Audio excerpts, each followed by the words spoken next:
আজকে আপনাদেরকে একটা সিম্পলের ভিতর খুব সুন্দর 2 টায়ার কেক ডেকোরেশন করে দেখাবো। হ্যালো এভরিওয়ান, আসসালামু আলাইকুম। এই কেকটা ছিল আমার একটা খুবই ফেভারিট আপুর বার্থডে উপলক্ষে বানানো।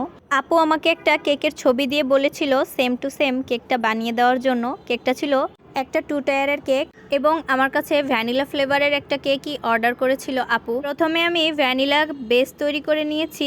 এই কেকটার ওজন প্রায় 3 পাউন্ডের কাছাকাছি ছিল। কেকের নিচের অংশটা 2.5 পাউন্ডের ছিল এবং উপরের যে অংশটা ওইটা ছিল 1/2 পাউন্ডের একটা বেস। আমি এখন একটার উপর একটা লেয়ার দিয়ে কেকটাকে রেডি করে নিচ্ছি। প্রথমে আমি বোর্ডের উপর সামান্য পরিমাণে ক্রিম দিয়ে এর উপর একটা স্লাইস কেক দিচ্ছি। এবার এই কেকের স্লাইসের উপর দিয়ে দিচ্ছি সুগার সিরাপ। সুগার সিরাপ দিলে কেকটা অনেক সময় সফট থাকে। এখন আমি এই স্লাইসের উপর দিয়ে দিচ্ছি ক্রিমটা দেওয়ার জন্য আমি একটা পাইপিং ব্যাগ ব্যবহার করেছি। আমার কাছে কেন জানি না পাইপিং ব্যাগ দিয়ে কেকের উপর ক্রিমটা দিতে সহজ হয়। পাইপিং ব্যাগের সাহায্যে ক্রিমগুলো দিলে প্রতিটা লেয়ারে সমপরিমাণ ক্রিম দেওয়া যায়। তো এখন প্যালেট নাইফ দিয়ে আমি সাইডটা একটু সমান করে নিচ্ছি। যেহেতু কেকটাকে ক্রাম কোট করতে হবে তাই সাইড দিয়ে একটু সমানভাবে ক্রিমগুলো লাগিয়ে দিচ্ছি। এইভাবে 4টা লেয়ারই আমি একটার পর একটা দিয়ে দিলাম। এখন এই সম্পূর্ণ কেকটাকে আমি ক্রিম দিয়ে ক্রাম কোট করে নেব খুব ভালো মতন এবং 30 মিনিটের জন্য ফ্রিজে রেখে সেট করে নিচ্ছি। যারা যারা আমাদের কাছে কেকের অর্ডার করতে চান তারা অবশ্যই সাভার আসলে এবং ধামরাইয়ের মধ্যে থাকলে আমাদের কাছে কেকের অর্ডার করবেন, কারণ আমরা এই এরিয়ার বাইরে কেক ডেলিভারি করি না। এবং অ্যাডভান্স পেমেন্ট করে তারপর কেকটার অর্ডার কনফার্ম করবেন। কেকের উপরের বেসটার জন্য আমি 1/2 পাউন্ডের একটা বেস তৈরি করে নিয়েছি। এটা ওজনে 1/2 পাউন্ডের থেকে সামান্য পরিমাণে একটু বেশি ছিল। এখন আমি এই 1/2 পাউন্ডের কেকটাকেও একটার উপর একটা লেয়ার দিয়ে আগের মতন ক্রাম কোট করে নেব।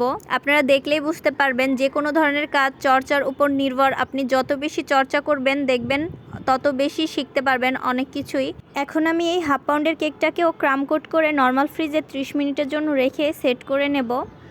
আমাদের কাছে অনেকে কেকের অর্ডার করে থাকেন বাট ডেলিভারি চার্জ নিয়ে অনেক বেশি বার্গেটিং করেন। আপনাদেরকে বলছি কেকের ডেলিভারি চার্জটা সবসময় একটু বেশি হয়ে থাকে, কারণ কেকটাকে অনেক সাবধানে আপনাদের হাত পর্যন্ত আমাদেরকে পৌঁছে দিতে হয়। যাদের ডেলিভারি চার্জ দিয়ে আমাদের থেকে কেক নিতে সমস্যা মনে হবে তারা চাইলে আমাদের পিক আপ পয়েন্ট থেকে কেকটাকে রিসিভ করতে পারেন। সেই ক্ষেত্রে আপনাদের কোনো রকম কোনো ডেলিভারি চার্জ পে করতে হবে না।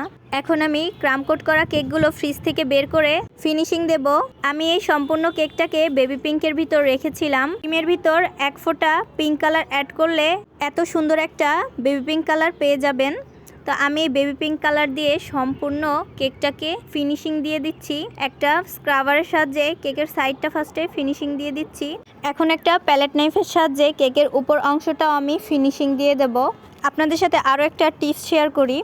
কেকের উপর যখন খুব ভালোভাবে ফিনিশিং আনতে চাইবেন, আমরা যারা নতুন তাদের জন্য কেকের উপর ফিনিশিং আনাটা খুবই কঠিন মনে হয়। তো আপনারা যদি ভালো মানের একটা টার্ন টেবিল কিনেন তাহলে কেকের উপর ফিনিশিং আনতে একটু সহজ হবে, কারণ নর্মাল যে টার্ন টেবিলগুলো পাওয়া যায় ওই টার্ন টেবিলগুলো ব্যবহার করে কেকের উপর ফিনিশিং আনা খুবই কষ্টকর হয়ে যায়, কারণ টার্ন টেবিলগুলো ভালোভাবে ঘুরতেই চায় না। তো সেই ক্ষেত্রে কেকের উপর আমরা ভালোভাবে ফিনিশিংও দিতে পারি না। তাই টার্ন টেবিল কেনার ক্ষেত্রে একটু চেক করে নেবেন টেবিলটা ঘুরছে কিনা ঠিক মতন।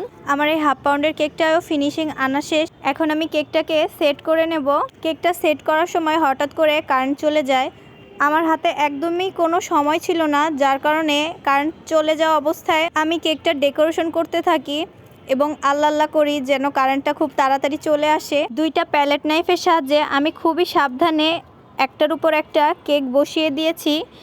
এই কাজটা একটু সাবধানে করবেন। এখন এই কেকের ভিতরে আমি স্ট্র দিয়ে দিচ্ছি। আমি এখানে 2টা স্ট্র ব্যবহার করেছি। যেহেতু কেকটা অনেক দূরে ডেলিভারি হবে তার জন্য আমি কেকের ভিতর স্ট্রগুলো দিয়েছি যাতে কেকটা নড়ে যাওয়ার সম্ভাবনা না থাকে। এখন কেকের উপরের অংশে এক্সট্রা একটু ক্রিম দিয়ে এই স্ট্রগুলো ঢেকে দেব যাতে দেখা না যায়। এখন একটা স্টার নজেলের ভিতর হোয়াইট কালার ক্রিম নিয়ে আমি 2টা কেকের মাঝখানে বর্ডার টেনে নিচ্ছি এবং নিচের অংশটাতেও আমি বর্ডার করে নেব। আমি কিভাবে সম্পূর্ণ কাজটা করেছি আপনারা দেখলেই বুঝতে পারবেন। বর্ডারটা দেওয়ার পর কেকের লুকটা একদমই চেঞ্জ হয়ে গিয়েছিল। আমার কাছে তো অনেক বেশি ভালো লাগছিল দেখতে। কেকের ভিতর সুন্দরভাবে বর্ডারও দেওয়া শেষ। এমন সময় কারেন্টটাও চলে এসেছে, যার কারণে আমি বাকি কাজটা খুব সুন্দরভাবে করতে পেরেছিলাম। এখন ফুলগুলোকে আমি কেকটার উপর সেট করে নেব। প্রথমে আমি কেকের উপরের অংশে 4টা ফুল ব্যবহার করেছি। এগুলো সব আর্টিফিশিয়াল ফুল ছিল। এখন কেকটার মাঝখানের যে অংশটা একটু সাইড করে আমি এখানে 2টা ফুল ব্যবহার করেছি। এবার কেকের নিচের অংশে 3টা ফুল ব্যবহার করেছি। আপু আমাকে ঠিক যেই ডিজাইনের কেকটা দিয়েছিল আমি চেষ্টা করেছি সেম টু সেম ডিজাইনটা ক্রিয়েট করার জন্য। আমার কেকটার ফাইনাল লুক দেখুন। এই কেকটাকে আরও বেশি সুন্দর করার জন্য আমি অনেকগুলো সুগার বল ব্যবহার করেছি। হোয়াইট কালারের সুগার বল দিয়ে আমি সম্পূর্ণ কেকের সাইডটাতে ডেকোরেশন করে দিচ্ছি। এখন এই কেকটার উপরে একটা হ্যাপি বার্থডে টপার বসিয়ে দিলাম। কেকের ফাইনাল লুকটা কার কাছে কেমন লেগেছে একটু কমেন্ট করে জানাবেন। দেখা হচ্ছে পরবর্তী কোনো ভিডিওতে। সবাই ভালো থাকবেন, সুস্থ থাকবেন। আল্লাহ হাফেজ।